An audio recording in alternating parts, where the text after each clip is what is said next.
So, how many times does this happen to you, where you click on a software engineering job listing for a junior role and is wanting something ridiculous, like 1 to 3 years of experience? How in the world are you already expected to have this kind of experience when you're applying for entry-level type roles? Honestly, that is a question that I can't answer. But thankfully, I don't have to, because today I'm going to show you how to fulfill those experience requirements before you even land your first job. Hi, my name is Logan. I'm a software engineer at Microsoft, and on this channel I help people like you land jobs in big tech and dominate once you do. So let's jump into this and talk about how you can gain experience when you have no experience. The first way you can gain experience even before your first job is to volunteer your programming skills to a nonprofit organization. Now, I generally agree with the sentiment of never working for free, but to me, this isn't working. It's volunteering. And personally, I find this extremely rewarding, but it can also profit you with some great experience. Now, this one is close to my heart because my mom has founded, owned, and operated her own nonprofit called Grace for Glory Global Ministries for over 15 years, where she is a missionary to Haiti. And yes, she is an absolutely incredible woman.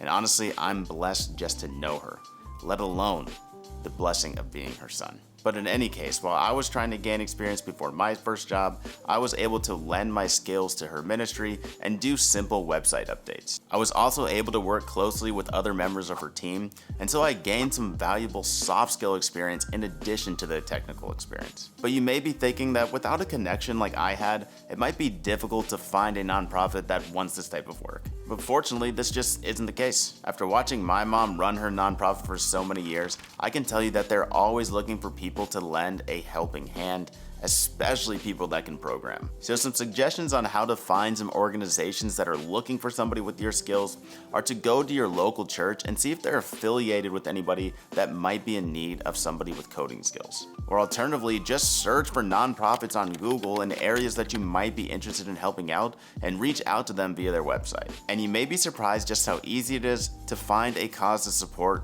while also being able to contribute to a technical area you're interested in. And this will look great on your resume as well and show employers your altruistic side, which they will love. Okay, so the second way to gain experience is by freelancing. And y'all, this is the one that I wish I had done while I was in school. So I wanted to make sure that you weren't gonna miss out on this opportunity for yourself. Freelancing is a great way to build your current skills and learn new ones, all while getting paid.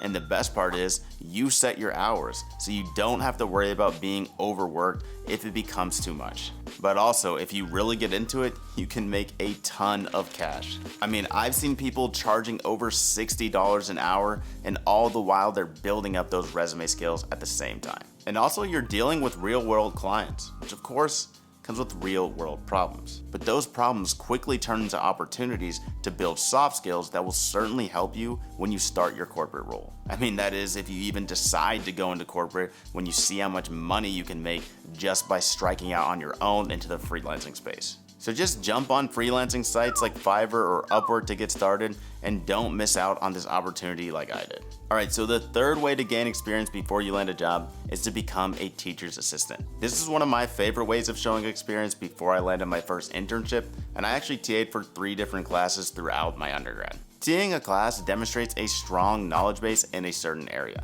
and I'd also recommend TAing for a class that employers seem to value. For example, this might be data structures or algorithms.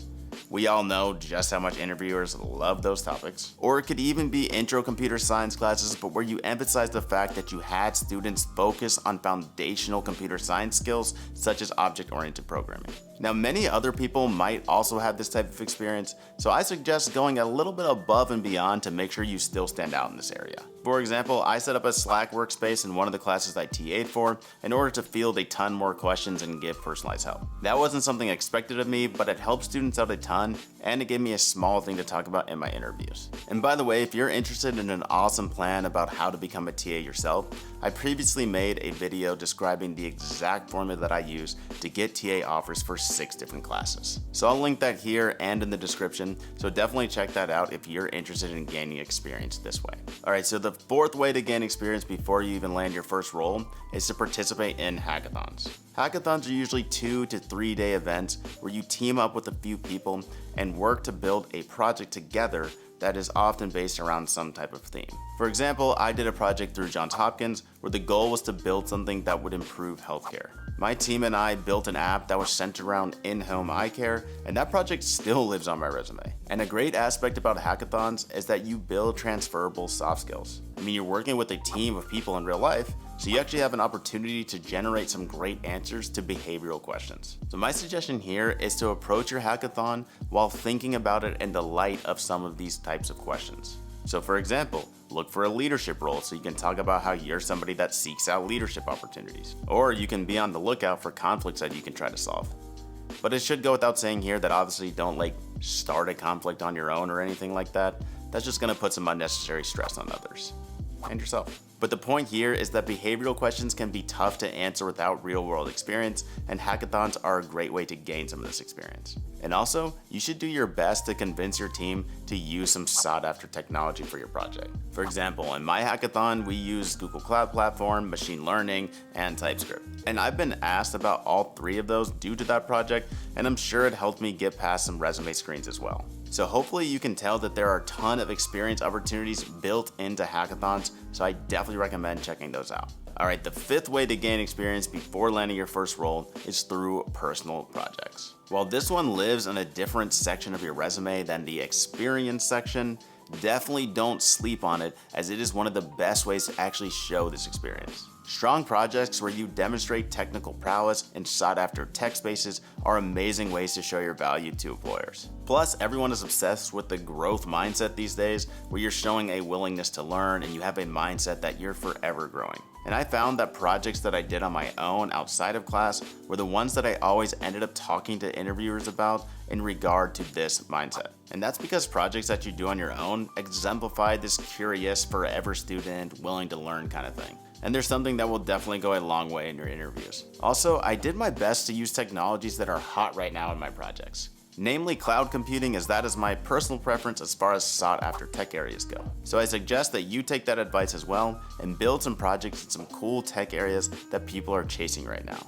Machine learning, artificial intelligence. Now what I do wish I would have done differently is actually made projects that were interesting to my personal life. In fact, feel free to check out my video about the 5 regrets I have as a computer science student if you're interested in a more in-depth look at this point. But anyway, I suggest that you don't make the same mistake and you actually build projects that would improve your personal life. You have to spend time building those anyway, you may as well make something that you know you'll actually use. Plus, interviewers will love that. If you pull your phone out in an interview and show the interviewer an app you built that you've actually been using in your everyday life or something like that, they will just be obsessed with you. So yeah, I definitely recommend giving that a shot.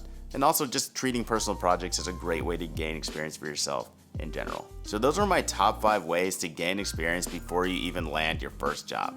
And honestly, I totally get why employers expecting these very junior roles to already come with so much experience is a huge pain point for candidates. But I really hope that this list has given you some ideas about how you can gain some experience and qualify for more roles. And if it did, please do me a favor, smash that like button, subscribe to my channel. It really goes a long way to help me out, and I'd love you for it. But anyway, that's it for me.